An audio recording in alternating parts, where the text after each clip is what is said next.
ఆంధ్రప్రదేశ్ రాష్ట్ర ముఖ్యమంత్రి నారా చంద్రబాబు నాయుడు క్రైస్తవ సోదరులకు ఈస్టర్ పండుగ శుభాకాంక్షలు తెలిపారు. ఈస్టర్ పండుగ ప్రేమ, విశ్వాసం, నమ్మకం లాంటి పవిత్ర భావనలను పాదుగొలిపే పవిత్ర దినమని ముఖ్యమంత్రి పేర్కొన్నారు. ఆంధ్రప్రదేశ్ రాష్ట్ర ముఖ్యమంత్రి నారా చంద్రబాబు నాయుడు క్రైస్తవ సోదరులకు ఈస్టర్ పండుగ శుభాకాంక్షలు తెలియజేశారు. ఈస్టర్ పండుగ ప్రేమ, విశ్వాసం, నమ్మకం లాంటి పవిత్ర భావనలను పాదుగొలిపే పవిత్ర దినమని ముఖ్యమంత్రి పేర్కొన్నారు. పాపుల కోసం సిలువనెక్కిన యేసు ప్రభువు పునరుద్ధరణ చెందిన పవిత్రమైన ఈస్టర్ పండుగ సందర్భంగా క్రైస్తవ సోదరులకు శుభాకాంక్షలు తెలియజేశారు. ఈస్టర్ పండుగ ప్రేమ, విశ్వాసం, నమ్మకం లాంటి పవిత్ర భావనలను పాదుగొలిపే పవిత్ర దినం. పాప ప్రక్షాళన కోసం క్రీస్తు చేసిన త్యాగం మనకు ఆదర్శం కావాలి. ఆయన చూపిన శాంతి మార్గంలో నడుస్తూ మీరు మీ కుటుంబ సభ్యులు కలకాలం ఆనందంగా ఉండాలని ఆకాంక్షిస్తున్నాను అని అన్నారు. ప్రభువైన యేసు పునరుత్థానం సందర్భంగా జరిపే ఈస్టర్ క్రైస్తవ లోకానికి పర్వదినమని విద్యా ఐటీ శాఖల మంత్రి నారా లోకేష్ స్పష్టం చేశారు. సత్యం, ధర్మంలదే అంతిమ విజయమని ఈస్టర్ సందేశం ఇస్తోందన్నారు. యేసుక్రీస్తు చూపిన మార్గంలో పయనిస్తూ సాటి మనుషులకు ప్రేమ, కరుణ పంచుదామన్నారు. మూగ జీవుల పట్ల దయ చూపుదామని పిలుపునిచ్చారు. యేసుక్రీస్తు కృపతో ప్రపంచంలో శాంతి నెలకొనాలని ప్రజల శ్రేయస్సు కోసం ప్రార్థిస్తున్నారన్నారు. క్రైస్తవులందరికీ ఈస్టర్ శుభాకాంక్షలు తెలిపారు. పనిచేసే నాయకులకు ప్రజా మద్దతు ఎల్లప్పుడూ ఉంటుందని విజయవాడ పార్లమెంట్ సభ్యులు కేశినేని శివనాథ్ చిన్ని అన్నారు. విజయవాడ నగరాభివృద్ధిలో సైతం తనదైన ముద్ర వేశారన్నారు. 4వ డివిజన్ కార్పొరేటర్గా పలు కాలనీలు అభివృద్ధికి కృషి చేసి ఎంతో కాలం పెండింగ్లో ఉన్న రహదారుల నిర్మాణం చేయించారన్నారు. విజయవాడ నగరపాలక సంస్థలో సుదీర్ఘకాలం కార్పొరేటర్గా పనిచేసి సీనియర్ కార్పొరేటర్గా ఉన్న జాస్తి సాంబశివరావుకు సన్మాన అభినందన కార్యక్రమం శ్రీనివాసనగర్ బ్యాంక్ కాలనీలోని పరిటాల ఓంకార్ ఫంక్షన్ హాల్లో నిన్న జరిగింది. 4వ డివిజన్ కార్పొరేటర్గా పనిచేసిన జాస్తి సాంబశివరావుకు 4వ డివిజన్లోని 17వ కాలనీల సమాఖ్య ఆధ్వర్యంలో ఈ అభినందన కార్యక్రమాన్ని ఏర్పాటు చేశారు. విజయవాడ పార్లమెంట్ సభ్యులు కేశినేని శివనాథ్, ఎమ్మెల్యే గద్దె రామ్మోహన్తో కలిసి జాస్తి సాంబశివరావును ఘనంగా సత్కరించారు. అనంతరం కాలనీ వాసులు కూడా శాలువాలు కప్పి సత్కరించారు. ఈ సందర్భంగా ఎంపీ కేశినేని శివనాథ్ మాట్లాడుతూ విజయవాడ నగరంలో సీనియర్ కార్పొరేటర్గా సుదీర్ఘకాలం ప్రజాసేవ చేసే అవకాశం జాస్తి సాంబశివరావుకు దక్కిందన్నారు. 1982లో తెలుగుదేశం పార్టీ ఆవిర్భావం నుంచి ఆ పార్టీలో సీనియర్ నేతగా ఉన్నారన్నారు. ప్రస్తుతం జాస్తి సాంబశివరావుకు కాలనీ వాసులు సన్మానం చేస్తున్నారంటే ఆయనపై మరింతగా ప్రజాసేవ భారం పడినట్లే అన్నారు. ఇది రిటైర్మెంట్ కాదని గ్రేటర్ విజయవాడలో సైతం జాస్తి సాంబశివరావు సేవలు నగరవాసులకు అవసరమన్నారు. ఎమ్మెల్యే గద్దె రామ్మోహన్ రావు మాట్లాడుతూ సుదీర్ఘకాలం కార్పొరేటర్గా పనిచేసిన అనుభవం జాస్తి సాంబశివరావుకు సొంతమన్నారు. ప్రజాప్రతినిధిగా అనేక డివిజన్లకు కార్పొరేటర్గా అనేక ప్రజా సమస్యలు పరిష్కరించడం జాస్తి సాంబశివరావుకే సాధ్యపడిందన్నారు. ఈ కార్యక్రమంలో టీడీపీ రాష్ట్ర కార్యనిర్వాహక కార్యదర్శి బొప్పన భవకుమార్, మాజీ కార్పొరేటర్ దేవినేని అపర్ణ, ఉడా మాజీ చైర్మన్ తూమాటి ప్రేమ్నాథ్ తదితరులు పాల్గొన్నారు. తెలుగుదేశం పార్టీలో అత్యంత సీనియర్ నాయకుడు మీ సన్మాన కార్యక్రమం రావడం అదృష్టంగా భావిస్తున్నానని చెప్పి నేను వచ్చాను. నిజంగా ఒక ఇద్దరు వ్యక్తులు అయితే మాత్రం నేను ఎప్పుడు కూడా జీవితంలో కొంచెం మెస్మరైజ్ అవుతా ఉంటాను. ఒక ఎమ్మెల్యే గద్దె రామ్మోహన్ రావు, రెండోది జాస్తి సాంబశివరావు. ఎందుకంటే నిజాయితీగా ఏమీ ఆశించకుండా ప్రతి నియోజకవర్గంలోనే కాదు తన డివిజన్ లో కూడా చక్కగా తిరుగుతా ప్రజా సమస్యలు పరిష్కరించడంలో ముందుంటే ఇద్దరు వ్యక్తులు. మాలాంటి కొత్తగా ఎన్నికైన వాళ్ళందరం ఇటువంటి వ్యక్తుల్ని ఆదర్శంగా తీసుకుని వెళ్తే నా కూడా బాగుంటుందని నా మొదటి నుంచి నా అభిప్రాయం. నేను ఎక్కడికి వెళ్ళినా కూడా ఈ విషయం కూడా ఎప్పుడు కూడా చెప్తా ఉంటాను. ఇక మా గురువు గారు దాస్ గారు పొగిలేరు, శిష్యుడు కాదనుకుంటా, పొగలవాడు అందరూ పొగిలేరు. మరి అందరం ఆయన శిష్యుడే. ఆయన దగ్గర సంవత్సరాలు ట్యూషన్ తీసుకున్నాం, మేము ఎవరు ట్యూషన్ తీసుకోవాలి ఆయన శిష్యులే. కాబట్టి ఈ కార్యక్రమం నాకు చాలా ఆనందంగా ఉంది. వెనుకబడిన సామాజిక వర్గం నుంచి వచ్చిన బాబు జగ్జీవన్ రామ్ ఎన్నో ఒడిదుడుకులను ఎదుర్కొన్నారని, క్రమశిక్షణ, అంకితభావం, దీక్ష, పట్టుదలతో దేశానికి ఉప ప్రధాని అయ్యి ప్రజలకు సేవ చేశారని ఎన్టీఆర్ జిల్లా కలెక్టర్ లక్ష్మీ షా అన్నారు. ఆయన జీవితం అందరికీ ఆదర్శప్రాయమన్నారు.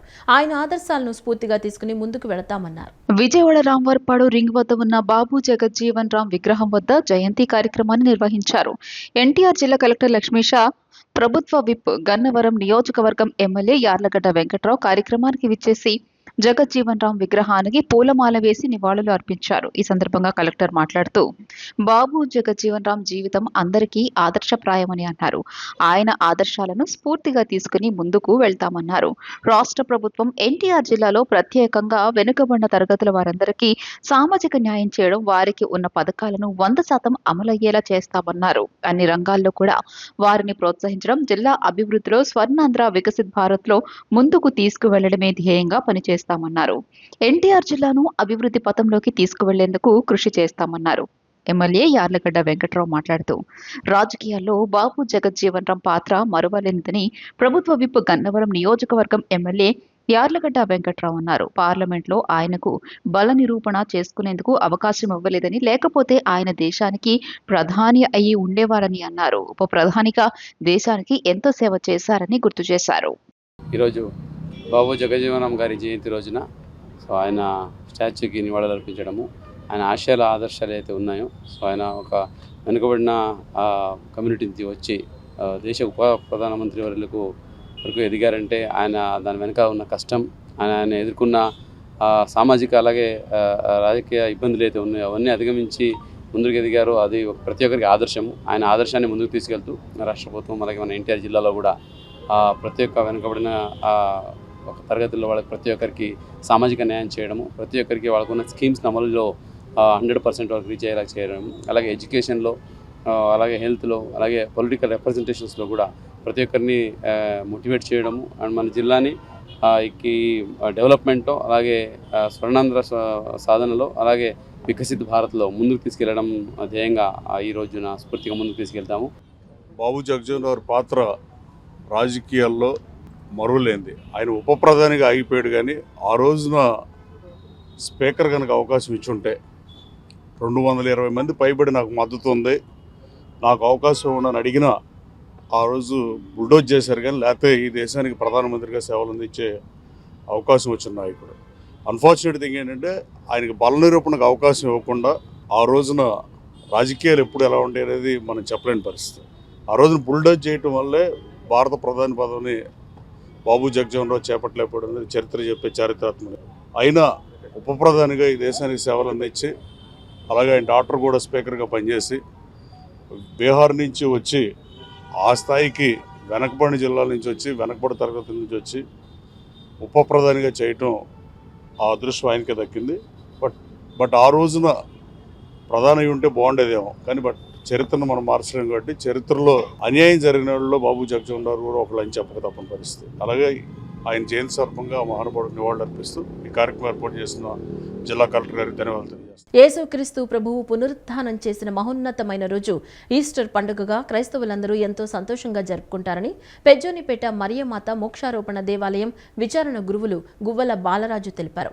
క్రైస్తవులు పునరుత్థాన శక్తితో ఆధ్యాత్మికంగా పునీతులు కావాలన్నారు. పెజ్జోనిపేట మరియమాత మోక్షారోపణ దేవాలయంలో ఈస్టర్ వేడుకను ఘనంగా నిర్వహించారు. చర్చ్లో ప్రత్యేక దివ్య బలి పూజ నిర్వహించారు. ఈ సందర్భంగా చర్చ్ విచారణ గురువు గువ్వల బాలరాజు మాట్లాడుతూ యేసుక్రీస్తు శుభ శుక్రవారం రోజున శిలువ శ్రమను, శిలువ మరణమును అనుభవించి 3వ దినము అయిన ఆదివారం నాడు పునరుత్థానము అయ్యారని చెప్పారు.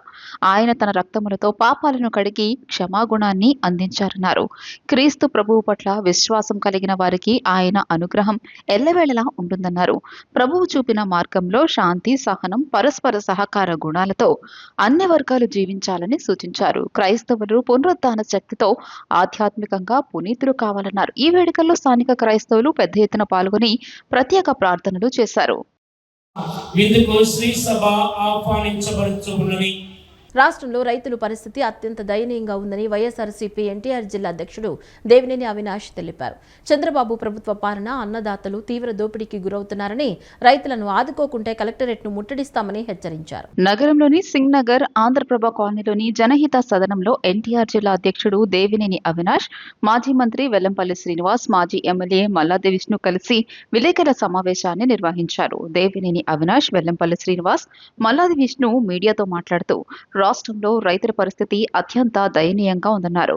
కూటమి ప్రభుత్వంలో గిట్టుబాటు ధరలు లేక, పాత పుస్తకాలు లేక రైతులు దళారుల చేతిలో, పాలకుల చేతిలో దోపిడీకి గురవుతున్నారని విమర్శించారు. గత సీఎం వైఎస్ జగన్మోహన్ రెడ్డి పాలనలో రైతులు ఎంతో సంతోషంగా ఉండేవారని, నేడు కనీసం రైతులు పండించిన పంటకు మద్దతు ధర కల్పించడంలో ప్రభుత్వం విఫలమైందన్నారు. జిల్లాల్లో ఎమ్మెల్యేలు, ఎంపీ కేవలం తమ వాటాల కోసం ఆరాటపడుతున్నారని, ప్రతి పనికి మాకేంటని కమిషన్లు ఎమ్మెల్యేలు నేరుగా అడుగుతున్నారని విమర్శించారు. చంద్రబాబు ప్రభుత్వ పాలన అన్నదాతలు తీవ్ర దోపిడీకి గురవుతున్నారని, రైతులను ఆదుకోకుంటే కలెక్టర్ను ముట్టడిస్తామని నేతలు హెచ్చరించారు.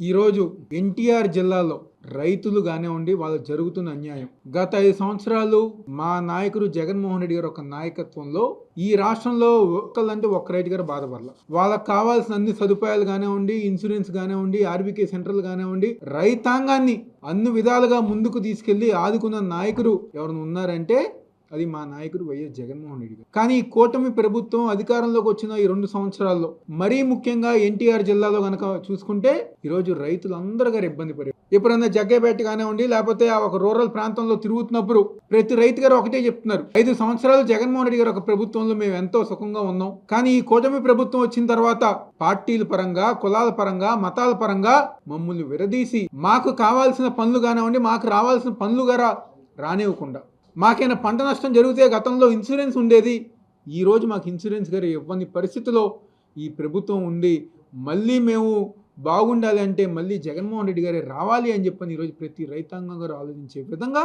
ఈరోజు ఈ కూటమి ప్రభుత్వం పరిపాలన చేస్తుంది. తక్షణమే ఆరోగ్యశ్రీని ప్రజలకి అందుబాటులో తీసుకురావాలి. ఆరోగ్యశ్రీ లేకపోతే ఈరోజు ప్రతి ఒక్క పేదవాడు కూడా ఇబ్బంది పడే పరిస్థితి. ఎందుకంటే గతంలో చంద్రబాబు పరిపాలనలో అరాకొర ఉండే ఈ గవర్నమెంట్ హాస్పిటల్ కూడా, కానీ జగన్మోహన్ రెడ్డి గారు వచ్చాక గవర్నమెంట్ హాస్పిటల్స్ కానివ్వండి, 17 మెడికల్ కాలేజీలకి పర్మిషన్లు తీసుకొచ్చి ప్రారంభించడం కానివ్వండి, ఇవన్నీ చేసినప్పటికీ కూడా ఇంకా పేదవారికి వైద్యం అవసరం ఉంది. ఆ వైద్యాన్ని నిర్లక్ష్యం చేసే విధంగా కేవలం వాళ్ళ తెలుగుదేశం పార్టీలకే సీఎం రిలీఫ్ ఫండ్ అని చెప్పని దాని ద్వారా వాళ్ళకి వైద్యం చేసే విధంగా, సామాన్య ప్రజాగానికి వైద్యాన్ని దూరం చేసే విధంగా ఈ కూటమి ప్రభుత్వ పరిపాలన చాలా దుర్మార్గం. దాన్ని మేము పూర్తిగా ఖండిస్తూ ఆరోగ్యశ్రీని వెంటనే పునఃప్రారంభించే విధంగా కూటమి ప్రభుత్వం చర్యలు తీసుకోవాలని డిమాండ్ చేస్తున్నాం. ఏం పరిపాలన ఇది? ఈరోజు కడుపు మండి కళ్ళ ముందు కనపడుతుంటే ఈరోజు మేమందరం కూడా వైఎస్ఆర్ కాంగ్రెస్ పార్టీ పక్షాన ఒక కార్యాచరణ ప్రణాళికని రూపొందించి ప్రజల పక్షాన నిలబడి, రైతాంగం పక్షాన నిలబడి ఇసుక దోపిడీని ఆపాలని, రైతులకి మేలు చేయాలని, బియ్యం స్మగ్లింగ్ ఆపాలని ఈరోజు వైఎస్ఆర్ కాంగ్రెస్ పార్టీ ఎన్టీఆర్ జిల్లా సంబంధించినటువంటి మేము యంత్రాంగం అంతా కూడా సన్నద్ధం అవుతా ఉన్నాం. ఒక కార్యాచరణ ప్రణాళికను రూపొందిస్తాం. అన్ని ప్రభుత్వ శాఖలు, ప్రభుత్వంలో ఉన్నటువంటి తెలుగుదేశం నాయకులకి ఊడిగం చేస్తూ ఉన్నాయి. ఏమీ ఎక్కడా కూడా అడ్డు చెప్పట్లేదు. ఖచ్చితంగా మా ప్రభుత్వం వచ్చిన తర్వాత ఎవరెవరు ఏ రకమైనటువంటి అసాంఘిక కార్యక్రమాల్లో భాగస్వాములు అయ్యారో వాళ్ళందరి మీద కూడా చర్యలు తీసుకోవడానికి సమాయత్తం అవుతాము అని చెప్పని కూడా ఈ సందర్భంగా మనవి చేసుకుంటూ, విజయవాడ మాచవరం డౌన్ నందు సీతారామ కళ్యాణ మహోత్సవ కమిటీ ఆధ్వర్యంలో 9 రోజుల పాటు ఎంతో వైభవపేతంగా నిర్వహించిన శ్రీరామనవమి ఉత్సవాలు ఘనంగా ముగిశాయి. ఉత్సవాలు ఆఖరి మంగళ వాయిద్యాలు, తీన్మార్, డప్పు విన్యాసాలు, మహిళల కోలాట నృత్యాలు నడుమ సీతారాముల వారి ఊరేగింపు అంగరంగ వైభవంగా సాగింది. విజయవాడ మాచవరం టౌన్ లో ఎంతో వైభవోపేతంగా నిర్వహిస్తున్న శ్రీరామనవమి ఉత్సవాలు ఘనంగా ముగిశాయి. శ్రీరామనవమి రోజు ప్రారంభమైన ఉత్సవాలను కమిటీ సభ్యులు శనివారం రాత్రి నిర్వహించిన స్వామి ఊరేగింపుతో ముగింపు పలికారు. అంతకుముందు కళ్యాణ వేదికపై ఉన్న సీతారాముల వారి ఉత్సవమూర్తులకు శాస్త్రోక్తంగా ప్రత్యేక పూజలు నిర్వహించారు. అనంతరం ఉత్సవమూర్తులు ట్రాక్టర్ పైన ఉంచి మహిళలు హారతులు ఇవ్వగా కమిటీ సభ్యులు కొబ్బరికాయ కొట్టి ఊరేగింపును ప్రారంభించారు. మాచవరం టౌన్, కార్మిక నగర్ పలు ప్రాంతాల్లో స్వామి ఉత్సవమూర్తులను ఊరేగించారు. తమ ఇంటి వద్దకే వస్తున్న సీతారాముల వారికి అడుగడుగున హారతులు పట్టి స్వాగతం పలికారు. ఊరేగింపుకు విచ్చేసిన భక్తులు అందరికీ కమిటీ సభ్యులు తీర్థ ప్రసాదాలు అందజేశారు. మంగళ వాయిద్యాలు, తీన్మార్ డప్పు విన్యాసాలు, మహిళల కోలాట నృత్యాలు భక్తులను విశేషంగా ఆకట్టుకున్నాయి. అనంతరం కమిటీ సభ్యులు మాట్లాడుతూ ప్రతి ఏటా ఎక్కడ జరగని విధంగా కులాలు, మతాలు, పార్టీలకు అతీతంగా మాచవరం డౌన్ నందు శ్రీరామనవమి నవరాత్రి ఉత్సవాలు ఎంతో ఘనంగా నిర్వహిస్తామని తెలియజేశారు. ప్రతిరోజు ఉదయం, సాయంత్రం వేళలో ప్రత్యేక పూజలు, సాంస్కృతిక కార్యక్రమాలు నిర్వహించినట్లు తెలిపారు. ఉత్సవాల ముగింపు సందర్భంగా నిర్వహించిన ఊరేగింపు భక్తులు విశేషంగా ఆకట్టుకుందని తెలియజేశారు. సోమవారం నాడు వేలాది మంది భక్తులు మహా అన్నదానం కార్యక్రమాన్ని ఏర్పాటు చేసి భక్తులు పెద్ద సంఖ్యలో హాజరై స్వామి తీర్థ ప్రసాదాలు స్వీకరించి సీతారాముల వారి కృపకు పాత్రలు కాగలరని కమిటీ సభ్యులు కోరారు. టౌన్లో కుల మతాలకు అతీతంగా, పార్టీలకు అతీతంగా అందరూ బాగుండాలి, అందరి మధ్య జరగాలని సంకల్పంతో కమిటీ సభ్యులు అందరూ కూడా చిన్న పెద్ద తేడా లేకుండా అందరూ కూడా కలిసి మాట మీద ముందుకెళ్తూ, అలాగే 9 రోజులు ఈ నవరాత్రి కార్యక్రమాలను చేసుకుంటూ ఈ రోజు ఊరేగింపు కార్యక్రమాన్ని, అలాగే 6వ తారీఖు సోమవారం నాడు అన్న సంతర్పణ కార్యక్రమం ఉంది. భక్తులందరూ విరివిగా వచ్చి స్వామివారి అన్న తీర్థ ప్రసాదాలు తీసుకుని కోరుతున్నాము. ఈ 9 రోజులు కూడా పందిట్లో మరి అనేకమైనటువంటి కార్యక్రమాలు జరిపాం. ఈ రోజు 9వ రోజున సీతారాముల వారిని మరి పురవీధుల్లో మాతరం డౌన్, అట్లాగే కార్మిక నగర్ పురవీధుల్లో ఊరేగింపు జరపడం జరిగింది. భారతీయ జనతా పార్టీ ఎస్సీ మోర్చా ఆధ్వర్యంలో విజయవాడ సికామణి సెంటర్లో బాబు జగజీవన్ రామ్ జయంతి వేడుకలను నిర్వహించారు. భారతీయ జనతా పార్టీ ఎస్సీ మోర్చా రాష్ట్ర ఉపాధ్యక్షులు వల్లూరి గంగాధర్ జగజీవన్ రామ్ విగ్రహానికి పూలమాల వేసి నివాళులర్పించారు. అనంతరం ఆయన మాట్లాడుతూ బాబు జగజీవన్ రామ్ 1908లో బీహార్ రాష్ట్రంలో పుట్టారని, చిన్నతనం నుంచి అనేక అవమానాలను ఎదుర్కొన్నారని చెప్పారు. అణగారిన వర్గాల కోసం ఎంతో పోరాటం చేశారన్నారు. దళితులు అణగదొక్కబడుతున్నారని, వారి కోసం ఒక్క పార్టీ ఉండాలని పార్టీని స్థాపించిన మహోన్నతమైన వ్యక్తి అని అన్నారు. 31 సంవత్సరాల పాటు సుదీర్ఘకాలం కేంద్ర మంత్రిగా పనిచేశారన్నారు. రక్షణ శాఖ, వ్యవసాయ శాఖ మంత్రులుగా పనిచేశారని, దేశానికి మొట్టమొదటి దళిత ఉప ప్రధానిగా దేశానికి సేవలందించారన్నారు. స్వాతంత్రోద్యమంలో గాంధీతో కలిసి పనిచేశారన్నారు. అణగారిన వర్గాల కోసం స్ఫూర్తిదాయకమైన మార్గం చూపించి ఎంతో మేలు చేశారని చెప్పారు. ఇప్పటి వరకు ఆయనకు భారతరత్న రాలేదని, ఆయనకు భారతరత్న ఇచ్చేలా పార్టీకి సిఫార్సు చేస్తామన్నారు. బాబు జగజీవన్ రామ్ గారి అలా జన్మదినం సందర్భంగా జయంతి వేడుకలు ఎస్సీ మోర్చా ఆధ్వర్యంలో ఘనంగా నిర్వహించడం జరిగింది. సో ఈరోజు భారతీయ జనతా పార్టీ ఎన్టీఆర్ జిల్లా అధ్యక్షులు మరి సరస్వతి రాజు గారి ఆధ్వర్యంలో మరి ఆయనకి పూలమాల అర్పించి మిఠాయిలు అందరికీ పంచి కూడా మరి ఘనంగా నిర్వహించుకున్నాం. మరి ముఖ్యంగా ఈయన బాబు జగజీవన్ రావు గారి గురించి చెప్పాలంటే ఆయన 1908లో మరి బీహార్ రాష్ట్రంలో ఆయన జన్మించాడు. చిన్నప్పటి నుంచి కూడా చాలా అవమానాలు ఎదుర్కొన్నాడు. ఈ అణగారిన వర్గాల కోసం ఎంతో పోరాటం చేసినటువంటి వ్యక్తి. అలాగే కాకుండా ఆయన ఈ దళితులను అణగదొక్కబడతారని చెప్పి వీరందరికీ కూడా ఒక పార్టీ ఉండాలని చెప్పి ఒక పార్టీని కూడా ఏర్పాటు చేసినటువంటి మహోన్నతమైన దళిత నేత. మరి ఆయన 31 సంవత్సరాల పాటు కేంద్ర మంత్రిగా పనిచేశారు. సుదీర్ఘకాలంగా రక్షణ శాఖ మంత్రిగా పనిచేశారు. మరి వ్యవసాయ శాఖ మంత్రిగా పనిచేశారు. మరి చివరిగా మరి మొట్టమొదటి భారతదేశానికి దళితుడు ఉప ప్రధానిగా కూడా మరి పనిచేసినటువంటి ఆయన మరి స్వతంత్ర ఉద్యమంలో మరి గాంధీ గారితో పాటు కూడా పనిచేసినటువంటి వ్యక్తి. రాష్ట్ర ప్రభుత్వం పిలుస్తున్న నేషనల్ టెండర్ల విధానం వల్ల ఇతర రాష్ట్రాలకు చెందిన కార్పొరేట్ సంస్థలు ఈ రంగంలోకి ప్రవేశిస్తున్నాయని, దీనివల్ల స్థానిక ఎంఎస్ఎంఈ పరిశ్రమలు, ముద్రాధిపతులు తీవ్రంగా నష్టపోతున్నారని ఆంధ్రప్రదేశ్ రాష్ట్ర web offset printers association నూతన కార్యవర్గ సభ్యులు ఆవేదన వ్యక్తం చేశారు. బయటి రాష్ట్రాల వారికి టెండర్లు ఇవ్వడం ద్వారా జీఎస్టీ ఆదాయం కూడా ఇతర రాష్ట్రాలకు తరలిపోతుందని గుర్తు చేశారు. ఆంధ్రప్రదేశ్ రాష్ట్ర web of set printers association నూతన కార్యవర్గం ఈ రోజు కొలువుదీరింది. ఈ అసోసియేషన్ నూతన అధ్యక్షుడిగా బసవయ్య, ప్రధాన కార్యదర్శిగా డాక్టర్ కాట్రగడ్డ మోహన్, కోశాధికారిగా రమణ, ఉపాధ్యక్షుడు చెక్కా శివప్రసాద్ తదితరులు బాధ్యతలు స్వీకరించారు. పదవీ బాధ్యతలు స్వీకరించిన అనంతరం నూతన కార్యవర్గ సభ్యులు మీడియాతో మాట్లాడుతూ గత 25 ఏళ్లుగా రాష్ట్రంలోని ప్రభుత్వ పాఠశాలల విద్యార్థులకు అవసరమైన పాఠ్య పుస్తకాలను సకాలంలో అత్యుత్తమ నాణ్యతతో ముద్రించి అందిస్తున్నామని తెలిపారు. అయితే ఇటీవల ప్రభుత్వం పిలుస్తున్న నేషనల్ టెండర్ల విధానం వల్ల ఇతర రాష్ట్రాలకు చెందిన కార్పొరేట్ సంస్థలు ఈ రంగంలోకి ప్రవేశిస్తున్నాయని, దీనివల్ల స్థానిక ఎంఎస్ఎంఈ పరిశ్రమలు, ముద్రాధిపతులు తీవ్రంగా నష్టపోతున్నారని వారు ఆవేదన వ్యక్తం చేశారు. ముఖ్యమంత్రి చంద్రబాబు నాయుడు, విద్యాశాఖ మంత్రి లోకేష్ ఆకాంక్షించినట్లుగా రాష్ట్ర ఆదాయం రాష్ట్రంలోనే ఉండాలంటే అధికారులు స్థానిక ప్రింటింగ్ సంస్థలకి ముద్రణా పనులు అప్పగించాలని వారు కోరారు. బయటి రాష్ట్రాల వారికి టెండర్లు ఇవ్వడం ద్వారా జీఎస్టీ ఆదాయం కూడా ఇతర రాష్ట్రాలకు తరలిపోతుందని గుర్తు చేశారు. ప్రస్తుతం అంతర్జాతీయంగా ఇరాన్, అమెరికా మధ్య నెలకొన్న యుద్ధ పరిస్థితుల వల్ల ముద్రణకు వాడే ప్లేట్లు, ఇంకు వంటి ముడిసరుకుల ధరలు భారీగా పెరిగిపోయాయని, ప్రింటింగ్ ఖర్చు భారంగా మారిందని వారు తెలియజేశారు. ఈ విపత్కర పరిస్థితుల్లో ప్రభుత్వం పెద్ద మనసుతో తమ ఇబ్బందులను అర్థం చేసుకుని తమకు రావాల్సిన పెండింగ్ బిల్లులను సకాలంలో విడుదల చేసి స్థానిక పరిశ్రమను ఆదుకోవాలని విజ్ఞప్తి చేశారు. ఈ నూతన కమిటీ నాయకత్వంలో ప్రింటర్లందరూ ఒకే వేదికపైకి వచ్చి తమ సంక్షేమం కోసం ఐక్యంగా ముందుకు సాగుతామని అసోసియేషన్ సభ్యులు స్పష్టం చేశారు. 25 సంవత్సరాలుగా మేము ఈ వృత్తిలో ఉన్నాం. రాష్ట్రంలో పాఠ్య పుస్తకాలు కానీ ఇవన్నీ కూడా సకాలంలో రావాలంటే మేము హార్డ్ వర్క్ చేస్తేనే వస్తున్నాయి ఇవన్నీ. కానీ గత కొంతకాలంగా ప్రభుత్వాలు ఈ నేషనల్ టెండర్ అనేది పిలవటం వల్ల మాకు చాలా అన్యాయం జరుగుతుంది. ఇతర రాష్ట్రాల వాళ్ళని పిలిచి వాళ్ళ టెండర్ ఎలిజిబిలిటీ వాళ్ళకి కూడా ఇవ్వటం వల్ల వాళ్ళు ఇష్టం వచ్చినట్టు ధరలు వేయటం, తద్వారా స్థానికమైన ఇండస్ట్రీ నష్టపోవడం జరుగుతూ ఉంది. దీన్ని దయచేసి గవర్నమెంట్ పెద్ద మనసుతోటి అర్థం చేసుకొని మాకు సహాయం చేయాల్సిన విజ్ఞప్తి చేస్తాం. ఇవాళ ఇలా ఒక అసోసియేషన్ మేమందరం కలిసి ఒక యూనిటీగా ముందుకు ఒక ప్లాట్ఫామ్ మీద రావడానికి గల కారణం ఏంటంటే మా ఒక MSME industries out of state corporate సంస్థలు రావటం వల్ల బాగా దెబ్బతింటం జరుగుతుందండి. అది మన ప్రియతమ నాయకుడు చంద్రబాబు నాయుడు గారు, ముఖ్యమంత్రి చంద్రబాబు నాయుడు గారైనా, లేకపోతే మా ఇరిగేషన్ మినిస్టర్ నారా లోకేష్ గారైనా మరీ చెప్పేది ఏంటంటే జిఎస్టీ అనేది మన విత్ ఇన్ స్టేటే ఉండాలి అన్న మాటని మన ముఖ్యమంత్రి గారు 3-4 సందర్భాల్లో చెప్పడం జరిగిందండి. అది అధికారులు సహకారంతో మాకు ఈ ప్రింటింగ్ అనేది విత్ ఇన్ స్టేట్ అనేది ఉంచితే జిఎస్టీ కూడా విత్ ఇన్ స్టేటే ఉంటుంది. అలా కాకుండా ఇది అవుట్ ఆఫ్ స్టేట్ వెళ్తుందని మా అందరం కలిసికట్టుగా వచ్చి ఒక కొత్త కార్యవర్గంలో అదొక గోల్గా పెట్టుకుని ముందుకు సాగాలని చేసుకుంటున్నాను. విజయవాడ పటమట పంట కాలువ రోడ్లోని మారిస్టెల్లా ఇండోర్ స్టేడియంలో ఏర్పాటు చేసిన శ్రీ సాయి చేనేత కాటన్ అండ్ సిల్క్ మేళాకు నగరవాసుల నుంచి విశేష స్పందన వస్తోంది. సాయం సంధ్య వేళ మహిళలు కుటుంబ సమేతంగా విచ్చేసి ప్రదర్శనలో ఉంచిన స్టాల్స్ ను ఆసక్తిగా తిలకిస్తున్నారు. ప్రదర్శనలో ఉంచిన వివిధ రకాల ఉత్పత్తులకు కొనుగోలు చేస్తున్నారు. ఈ ప్రదర్శన ఏప్రిల్ 19వ తేదీ వరకు కొనసాగనుంది. విజయవాడ పటమట పంట కాలువ రోడ్లోని మారిస్ స్టెల్లా ఇండోర్ స్టేడియంలో ఏర్పాటు చేసిన శ్రీ సాయి చేనేత కాటన్ అండ్ సిల్క్ మేళా నగరవాసులను ఆకట్టుకుంటోంది.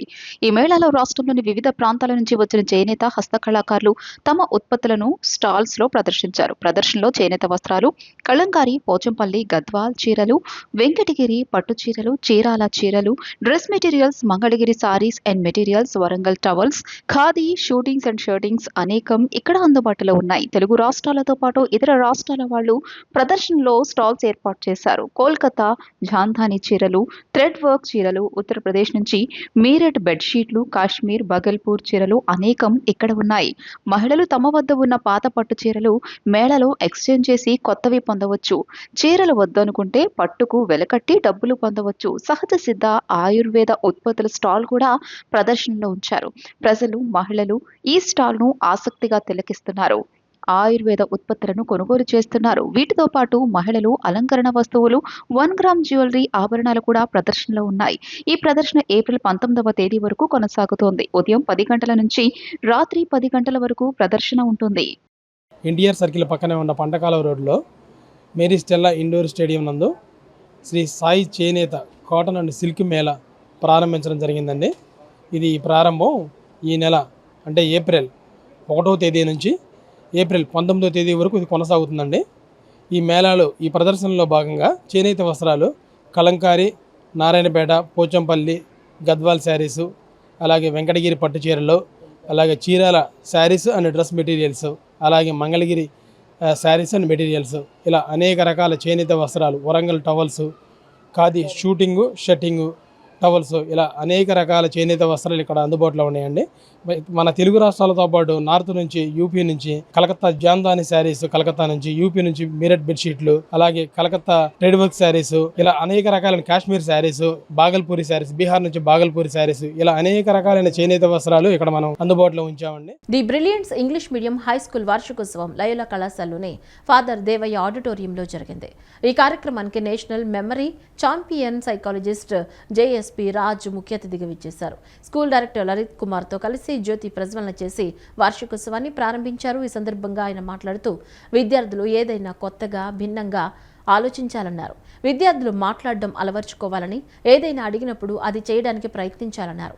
మీరు మాట్లాడకపోతే మీకన్నా హాఫ్ నాలెడ్జ్ ఉన్నవారు మీ ఉద్యోగం, మీకు రావాల్సినవి అన్ని తీసుకుపోతాడన్నారు. విద్యార్థులను మోటివేట్ చేస్తూ వివిధ అంశాలపై అవగాహన కల్పించారు. ఈ కార్యక్రమంలో విద్యార్థులు, తల్లిదండ్రులు పాల్గొన్నారు. మరి ఈ లేటరల్ థింకింగ్ మీ దగ్గర ఎంత ఉంది నేను చెక్ చేయబోతున్నాను. దానికోసం మిమ్మల్ని ఒక పజిల్ అడగబోతున్నాను. పజిల్స్ అంటే ఇష్టమేనా?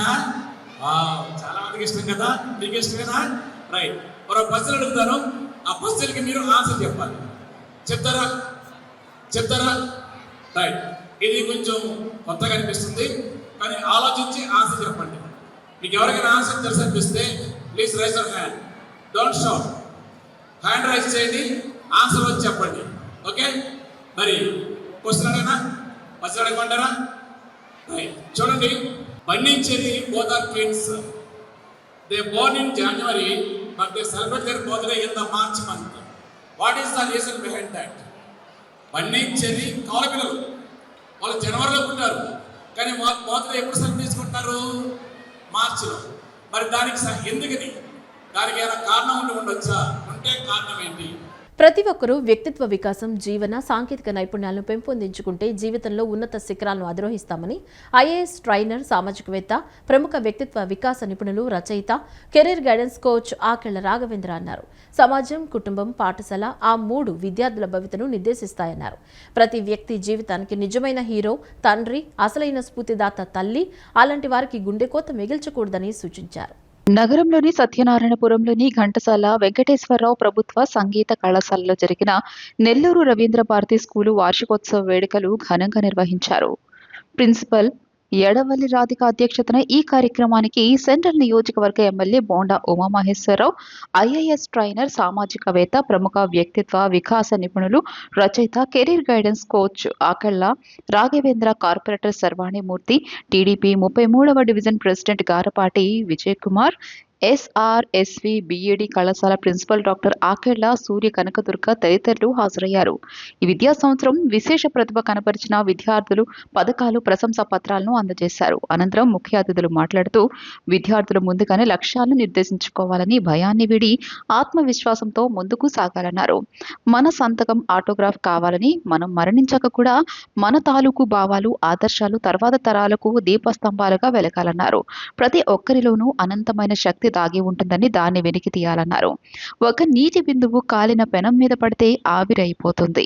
అదే నీటి బిందువు తామరాకు మీద పడితే ప్రకాశిస్తుంది. ఆ బిందువే ముత్యపు చిప్పలో పడితే ముత్యమే అవుతుందని విశదీకరించారు. మన చుట్టూ ఉన్న వాతావరణాన్ని బట్టి మన జీవితాలు ఆధారపడి ఉంటాయన్నారు. సమాజం, కుటుంబం, పాఠశాల ఆ 3 విద్యార్థుల భవితను నిర్దేశిస్తాయన్నారు. ప్రతి వ్యక్తి జీవితానికి నిజమైన హీరో తండ్రి, అసలైన స్ఫూర్తిదాత తల్లి. అలాంటి వారికి గుండెకోత మిగిల్చకూడదన్న దృష్టి ప్రతి ఒక్క యువకుడికి, యువతికి ఉండాలని సూచించారు. విద్యార్థులు ఉన్నతమైన లక్ష్యాన్ని పెట్టుకున్నప్పుడే ఉన్నత స్థాయికి చేరుకుంటారన్నారు. అనంతరం పాఠశాల విద్యార్థులు చేసిన సాంస్కృతిక కార్యక్రమాలు ఆద్యాంతం ఆకట్టుకున్నాయి. ఇవాళ మనం ఏది అడిగినా ఆయన అన్నట్టు చాట్ జీపీటీ, మీరు ఏ క్వశ్చన్ అయినా అయింది మీ ఫోన్లో, వాట్సాప్లో, ఇంతకుముందు మీరు గూగుల్లోనో సెట్ చేయాల్సిన అవసరం కూడా లేదు.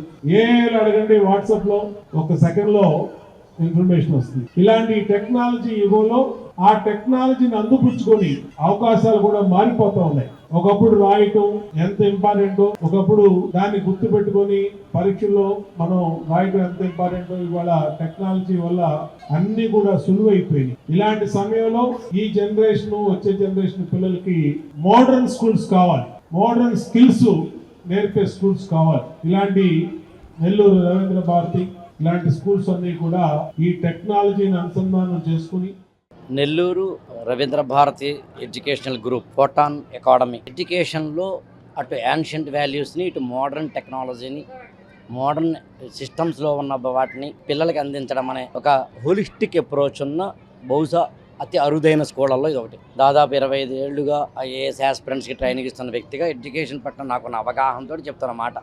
ఈ సిస్టంలో ఒక స్టూడెంట్కి 6వ తరగతి నుంచి కావచ్చు, చిన్నప్పటి నుంచి కావచ్చు, వాళ్ళకి ఏమేమి చదవాలి. మామూలుగా అయితే కనుక లెర్నింగ్ స్కిల్స్ అన్నప్పుడు లిజనింగ్ స్కిల్స్ కానీ, రైటింగ్ స్కిల్స్ కానీ, రీడింగ్ స్కిల్స్ కానీ, ఇతరతర స్కిల్స్ ఏవైతే ఉంటాయో వాటన్నిటి ఇన్కార్పొరేట్ చేసినప్పుడు ఎడ్యుకేషన్ సిస్టమ్ బాగుంటుంది. సో అందుకని పేరెంట్స్ కూడా నేను చెప్పేది ఏంటంటే పిల్లలకి ఫస్ట్ ప్రయారిటీ ఎడ్యుకేషన్ అయ్యేలా చూడాలి, మనం ఎంటర్టైన్మెంట్ కాదు. సో అందుకని ఈ విషయంలో కృషి చేస్తున్న కార్తికేయ గారు కానీ, రాధా మ్యామ్ కానీ, ఇతర పెద్దలందరూ, టీచర్లు కానీ ఖచ్చితంగా ఒక మంచి ఎడ్యుకేషన్ సిస్టమ్ ఇస్తున్నందుకు, ఇవ్వడానికి తప్పిస్తున్నందుకు మాత్రం నేను వాళ్ళకి శాల్యూట్ చెప్తాను. నెల్లూరు రవీంద్ర భారతి స్కూల్ తరఫున వాళ్ళ వార్షికోత్సవం జరుపుకుంటున్నాం. ఫోటాన్స్ అకాడమీ సౌజన్యంతో ఈరోజు వార్షికోత్సవంలో భాగంగా నేను అకాడమిక్ డైరెక్టర్గా మాట్లాడుతున్నాను. మా స్కూల్లో కేవలం అక్షరాస్యత కాకుండా విద్యావంతుడిగా తీర్చిదిద్దడం ప్రతి విద్యార్థులను ఆ ముఖంగా ముందుకు వెళ్లాలని చెప్పేసి తీర్మానించుకుని ఈ కార్యక్రమం చేపట్టడం జరిగింది. ఈ వేదికగా నేను చెప్పబోయేది ఏంటంటే LSD ప్రోగ్రామ్స్ అంటే language skill development, basic retention programs, అలాగే